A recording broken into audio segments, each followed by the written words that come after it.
কি খুঁজতেছো তুমি? কি ওই রুমকির বিয়ে থেকে মানে নেকলেসটা পরছিলাম তো, আর আমি তো ওই আলমারিতে ঢুকাই না, এখানেই রাখছিলাম, নাই তো। মানে এখানে রাখছিলা, ডয়ারটা খোলা, নেকলেসটা নাই। আমার সাথে ফাইজলামি শুরু করছো না? 2.5 ভরি ওজনের নেকলেস যাই হয়ে গেছে, চুরি হয়ে গেল। তুমি কই গেছিলা? আমি আবার কই যাবো? আমি তো তাহমিদকে নিয়ে স্কুলে গেছি, 3 ঘন্টা পর স্কুল থেকে ব্যাক করছি। আর তালা যেভাবে টাকা গেছিলাম সেভাবে তো এসে দেখছি তালা ঠিকঠাক আছে। আচ্ছা, চোর আসে নাই তো কোনো? চোর আসলে কি খালি একটা ডয়ারে হাত দিত? আরো কত তালা ভাঙতো, কত কিছু নিয়ে যাইতো। না না না না, ঠিক আছে, কিন্তু আমি ফেসবুকে দেখছি এরকম চোরও আছে, যে চোর আসে তালা ঠিক থাকে কিন্তু চুরি করে নিয়ে যায়। এই উল্টাপাল্টা কথা বইলো না। চোর যদি আসতো অনেক কিছু, অনেক ঘাটাঘাটি করতো, অনেক কিছু নিয়ে যেত, এটা একটা আলামত থাকতো। আমার তো মনে হয় মানে আমার পরিচিত কেউ আসছিল। আমার মাথায় কিছু ঢুকতেছে না। তানিয়া, বাসা কে আসছিল? বাসায় কি আসবে? বাসায় তো কেউ আসে নাই। তাহলে কি? তাহলে কি নেকলেসের পাখা গজাইছে, উইরা চলে গেছে, বা ঠ্যাং গজাইছে, হাইটে চলে গেছে? নেকলেসটা কোথায় গেল? ও না না, ওই যে তাহমিদের টিচার আসছিল। টিচার আসছিল? শোনো, তাকে 1 বছর যাবত আমি চিনি। ঘরে এত কিছু থাকে, কখনো তো কোথাও হাত দেয় নেই। তা অবশ্য ঠিক, সে খুবই ভালো ছেলে। তাহলে তুমি বলতেছো বাসায় কেউ আসে নাই? একদম প্রমাণ হয়ে যাবে কিন্তু মিথ্যা বলতেছো কিনা। আমি সিসি ক্যামেরা চেক করব, আমি দেখবো বাসায় কেউ আসছে কিনা অপরিচিত জন। ঠিক আছে? আব্বু, আমাদের বাসায় মামা আসছিল। কোন মামা? বড় মামা। বড় মামা? হ্যাঁ, চকলেট নিয়ে আসছিল, চকলেট আর চিপস। ও কি বলতেছে? কে আসছিল বাসায়? হ্যাঁ আসছিল তো, কিন্তু অত বেশিক্ষণ ছিল না। আসছে, নাস্তা দিয়েছি, তারপর চলে গেছে। এই কথা তো তুমি আমাকে বলো নাই, আমার কাছে লুকাইছো। শোনো তানিয়া, তুমি তোমার ভাইরে ফোন দাও, ভালোই ভালোই বলো নেকলেসটা ফেরত দিতে, নইলে কিন্তু তোমার ভাই সবার বিরুদ্ধে 14 গোষ্ঠীর বিরুদ্ধে আমি কেস দেব। আর তোমার জন্য উপহার হিসেবে থাকবে ডিভোর্স।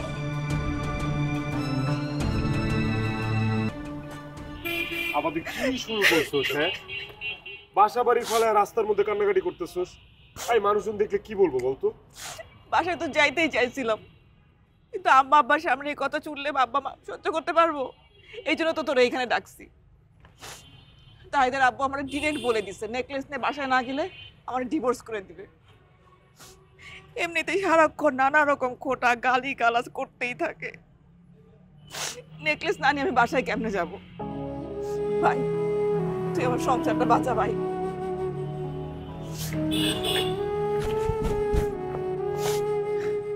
দেখি 4টিখানি কথা, এটা মুখের কথা। 2.5 ভরি ওজনের গয়না। এই বাজারে 1 ভরি গয়নার দাম, সোনার দাম হচ্ছে 1.5 লাখ টাকা। সেই হিসাবে 2.5 ভরি গয়না 4.5 লাখ টাকার মতো। আর 5-10 হাজার টাকা হইলে নিলে জোগাড় করা যায়। কারো কাছ থেকে হাতে পায়ে ধরে নিলাম, ধার দেনা করলাম। 4.5 লাখ টাকা আমার কে দিব কত? আমি তো একবার ভাবছিলাম যে আমার জীবন গেলে যাক, ও যদি আমার ডিভোর্স দিতে চাই দিক, দরকার হলে ডিভোর্সের পর আমি গার্মেন্টসে গিয়ে চাকরি করব।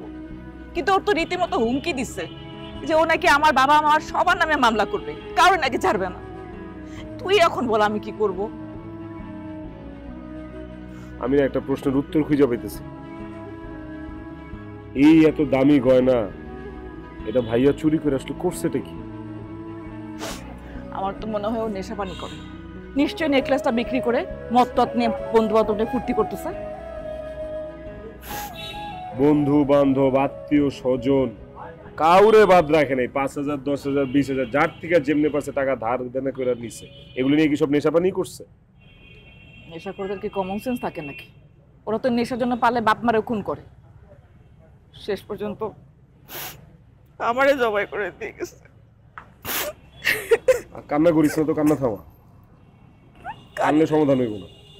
আমি তো থামাইতেই চাইতেছি, আমার তো কান্না থামতেছে না, আমরা কি করবো?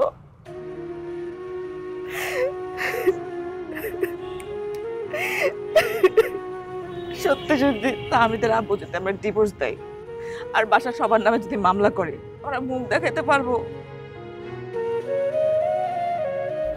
টাকার ব্যাপার, কার কাছে যাব, কে দিব আমার এত টাকা? আমি ও আমার 24 ঘন্টা সময় বাইরে দিচ্ছে, আর ও যে খারাপের খারাপ 24 ঘন্টা পার হইলে ও নিশ্চয়ই কোনো একটা অঘটন ঘটাবে। 101টা মেয়ের সাথে রিলেশন, আমার ডিভোর্স দেওয়ার জন্য নানা রকম উসিলা খুঁজতেছে। ভাই রে ভাই, যেমনে পারিস কিছু একটা কর ভাই।